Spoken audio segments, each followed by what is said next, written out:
Good evening, everyone. I'm so glad that you could be a part of our e-assembly tonight.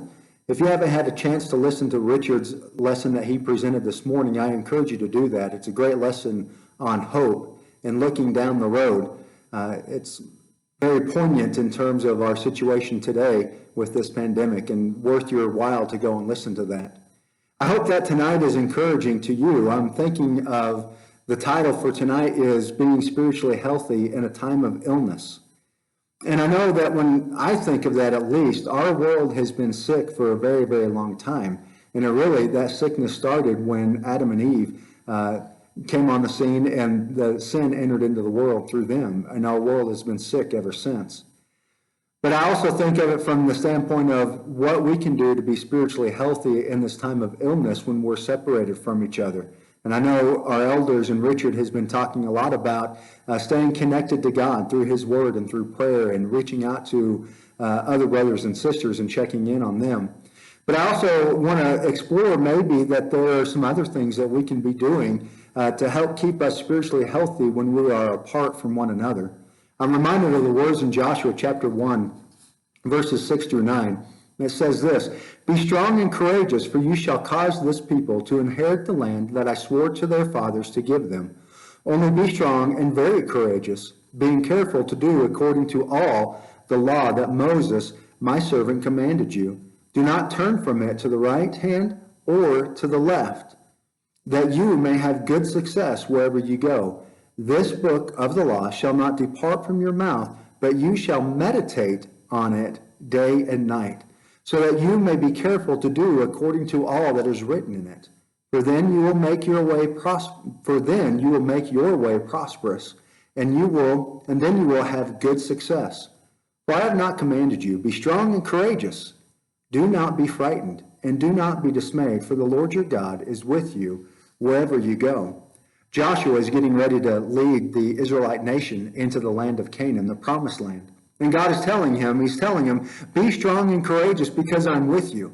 Not only that, Joshua, you have my law with you. So don't depart from it to the right or to the left. And instead, meditate on it day and night. Be strong and courageous, Joshua. I think of that idea, meditate on God's word day and night. When we consider Eastern religions, the idea of meditation is really that we empty ourselves of nothing. We begin to meditate in such a way that sooner or later our minds are left with nothing in it. We've emptied ourselves completely. But when you look at God's word and you look at Christianity, meditation is the exact opposite. Meditation is the idea of filling ourselves up with God. And that's why God is telling Joshua, meditate on my law day and night. Don't depart from it. Fill yourself up with me and you'll be strong and courageous and I will prosper you.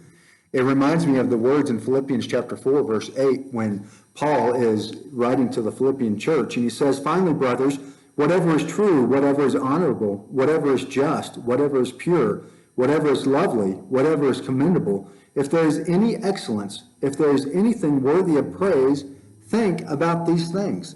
We're to be thinking on the things of heaven, on the things of God, and filling our minds up with those things. I also think of Psalm chapter 1. "Blessed is the man who walks not in the counsel of the wicked, nor stands in the way of sinners, nor sits in the seat of scoffers. But his delight is in the law of the Lord, and on his law he meditates day and night."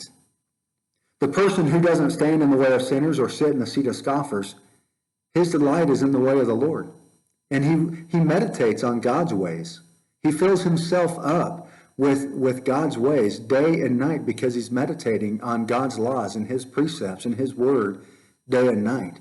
And when we do that, we can't help but to avoid the seat of scoffers or the way of sinners. I also think of Romans chapter 12, verse 2. "Do not be conformed to this world, but be transformed by the renewal of your mind, that by testing you may discern what is the will of God, what is good and acceptable and perfect." Well, how are we to be transformed? And how are we to know what the will of God is if we're not meditating on his word day and night? I think that's one way that we can strive to be spiritually healthy in this time of illness. that we are constantly going to God's Word and reading it and studying it, meditating on it day and night. It's easy to be fearful, like I've said before, and many out there, whoever you turn on, whatever Bible study you choose to be a part of, that's a common theme that is being being said, that it's easy to be fearful in light of this pandemic and this virus. But when we're able to meditate on God's Word and look to Him, He gives us hope, and we have that hope that we will be carried through this. But not only that, we have the hope of being spiritually healthy. That way we can get on down the road. I want to leave one last thing with you. Isaiah chapter 55, verses 10 through 11 reads like this. For as the rain and the snow come down from heaven, and do not return there, but water the earth, making it bring forth and sprout, giving seed to the sower and bread to the eater, so shall my word be that goes out from my mouth.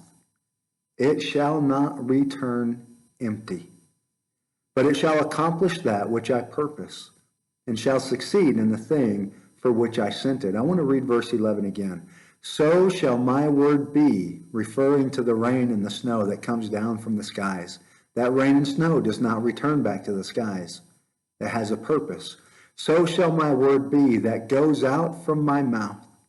It shall not return to me empty, but it shall accomplish that which I purpose, and shall succeed in the thing for which I sent it. You see, when we are digging into God's Word and meditating on His Word day and night, and we are consuming His Word instead of consuming, you name it, we've consumed it, Netflix, Disney Plus, Amazon Prime, and I'm sure there's a Hulu, there's a whole host of things out there. Any type of social media, we're consuming that. But what if we change our thinking a little bit and we consume God's Word so that we can be spiritually healthy while we're apart from one another? And let's lean on God during this time. When we lean on God's Word and we consume His Word, we know and we have a promise that His Word will not return to Him empty. He will mold us and shape us through His Word. I hope tonight and in the weeks to come, or this coming week and also in the weeks to come, that you'll make it a priority to just dive into God's Word. Even if it's a verse at a time or a few minutes here, a few minutes there, maybe you put your phone down and not look at Facebook for 15 minutes. Maybe you take a pause on that Netflix binge and you just pick up God's Word and you feast on God's Word so that you can be spiritually healthy. We love you all, we miss you, and we hope that you're doing okay. If there's anything we can do for you, please don't hesitate to email one of the elders or Richard Clint or myself, or call the office and leave a message, and we'll get back to you as soon as we can. Stay safe, stay healthy as you shelter in peace.